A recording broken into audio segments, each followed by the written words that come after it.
I'm almost dead. He's right here. I need some help over here. Anybody? On your left. Bro, keep up. You're the slowpoke, not me. Funny how girls always have to save the boys. No way. Are you kidding me? Hey, enough chit chat. We got a game to win.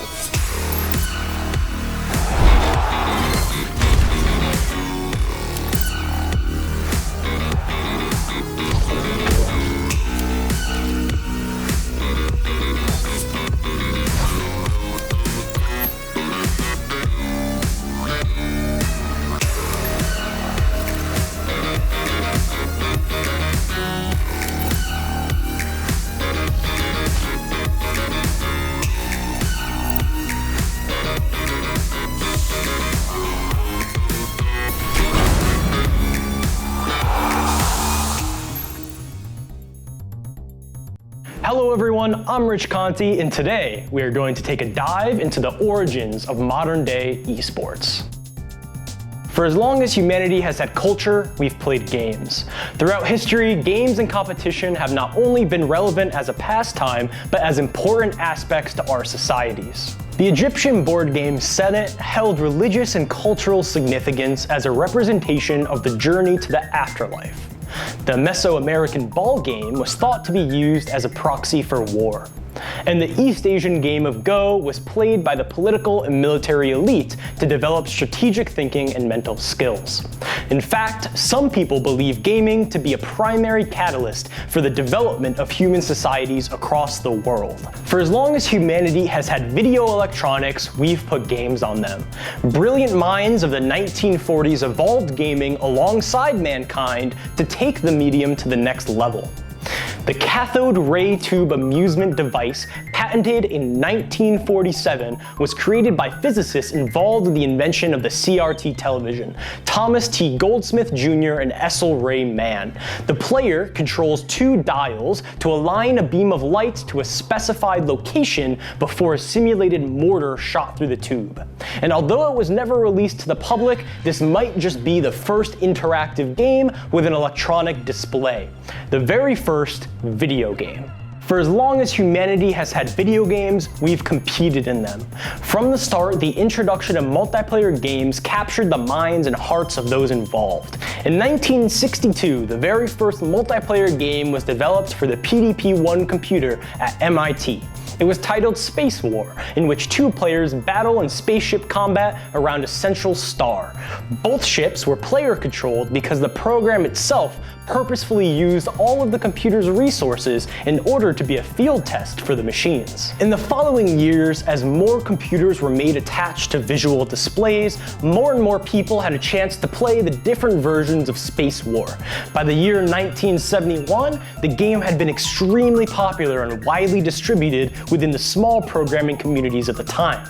So much so that in 1972, the Rolling Stone magazine sponsored the Intergalactic Space War Olympics at the Stanford Lab of Artificial Intelligence, creating the very first esports competition. What initially started as scientists using military-grade equipment to create simple games as hobbies, today evolved into a multi-billion-dollar industry of competition and entertainment. Esports is this modern world of competitive video gaming. Through the 80s and 90s, the interest in professional gaming has continued to grow, with the industry eclipsing $1 billion total in 2018. Increased coverage and broadcasting from traditional sports outlets like ESPN has helped legitimize competition, paving the way for investment from venture capitalists and advertisers.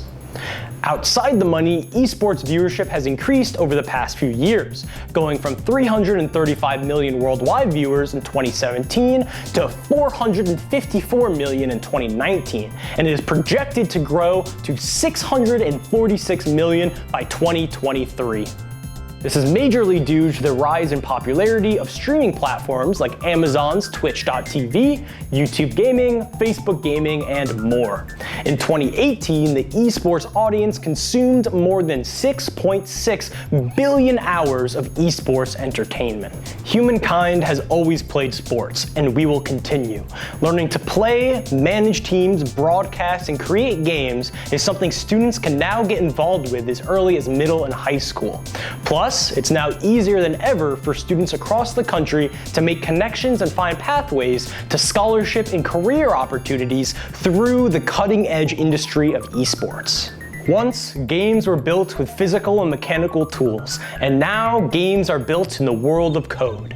Moving forward, our best forms of video games will be made by those who master coding, and I can't wait to see what the competition of tomorrow will bring us next. Did you know that over 200 universities now offer esports scholarships? Did you know that esports is a multi-billion-dollar industry, which is bigger than Hollywood, the music industry? It's bigger than Major League Baseball. Like, when did that happen? Did you know that there is a wide open landscape of high-paying jobs, from software developers to graphic designers to marketing executives to IT professionals and so on, that is hungrily seeking to hire talent right now? And at the rate the esports industry is growing, I'm telling you, this trend is only going up. Our academic esports materials use gaming as a gateway to high-paying careers. After all, every video game being made was built with code. Can you say gamer into maker? We also use gaming as a gateway to learning about health and safety gaming protocols, socio-emotional well-being, and of course, the 4 C's: communication, collaboration, critical thinking, and creativity. In whose adult life are the 4 C's not a vital component? Will the kids have fun? You gotta ask. Absolutely. We know millions of students are home gaming right now, and they would love, love, love to be part of an esports team. Are we seeing that colleges, high schools, and middle schools are recognizing the academic value of kids participating on an esports team? Without a doubt, enrollment is exploding. The scholastic merits of academic esports, they've already been validated. But the real question is, will children benefit? Is this worth it? And it's a very legitimate question. I am here to tell you yes.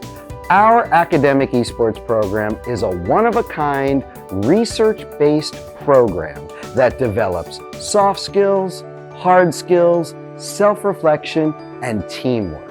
And our team of award-winning educators have anchored it in the best principles of STEM education. Look, students are already playing these games for fun. Now is the time to let them learn. Let them learn. Harness the power of academic esports. I'm very confident you'll be, like so many others, quite happy with the results.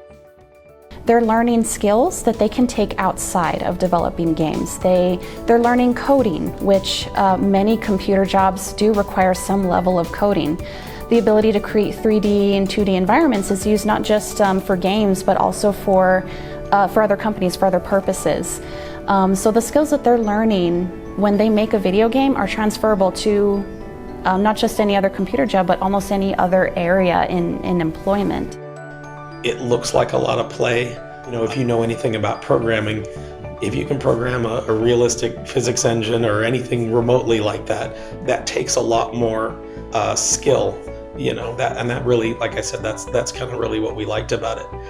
Having it through the mastery coding, where it's like they're just going through a lesson and it's for a video game, or if it's for this, and they're going through it not realizing all the programming and all the learning that they're doing, skills that are needed in the real world. But because it's fun and they enjoy it, this is something that it's been seamless. In a recent study, the North American Scholastic Esports Federation found that students participating in esports showed significant development in STEM and career readiness, such as cooperation, communication, and self-management.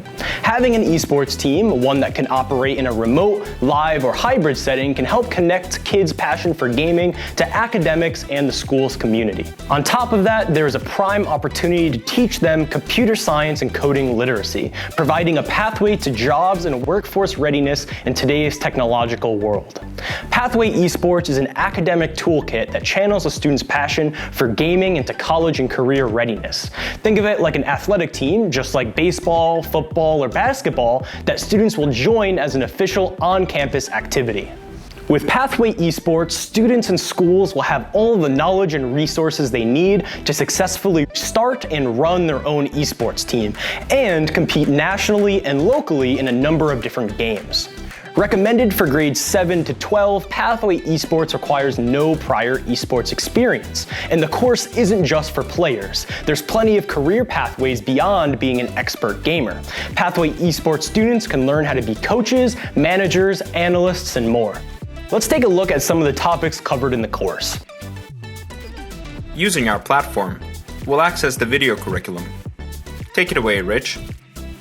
Hello everyone, this is Rich and I would like to welcome you to our next educational lecture. In this video, we're going to discuss hand and wrist health in gaming. Now, I know in the past we've discussed healthy gaming in general, but specifically in this video, we're going to go more in depth and in greater detail about these great gaming tools. Now, specifically, we're going to look at some common gamer injuries like carpal tunnel syndrome or tenosynovitis.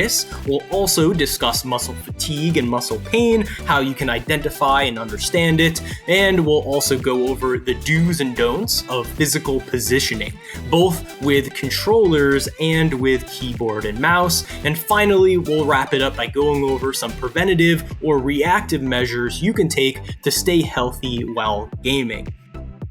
Staying healthy while gaming is important. Now let's take a look at our lesson about the 3 pillars of gaming. To begin, I'll first explain the 3 pillars theory. It's the idea that every gamer, whether competitive or casual, has a specific skill set when it comes to playing their favorite games. No 2 players are exactly alike, and you'll see countless different examples of playstyles and unique instances throughout your journey to be a better gamer. The 3 pillars is a way that we can break down somebody's competitive skill sets, whether friend or foe. Each of these pillars represents different aspects to their competitive selves, and this theory is known as the 3 pillars of gamers, and it has been around for years, originating from fighting game players. Today, we'll take a look at each of the pillars, explain how you can start improving your pillars, and look at some great examples of each. Now let's take a look at Unit 4, Career Opportunities, and in particular, the Gamer to Maker Pathway. Thanks for joining us. Now, before we get a little bit too deep into things, I want to ask one simple question. How are games made? Well, Rich, games are made with code, and art, and sound, and special effects. But fundamentally, everything in a game is controlled by code. And recently, we've had these software products called game engines that have made it significantly easier to develop higher fidelity games with much smaller teams. That's awesome. And, knowing how games are made can actually give you an advantage when playing them. So today, we're going to take a look at some common phenomena found in games that you should keep in mind as a player while diving a little bit deeper into how they actually work. Thank you again, Rich. If you're an educator ahead of the curve, interested in academic esports, or simply want to find out more, go to masterycoding.com.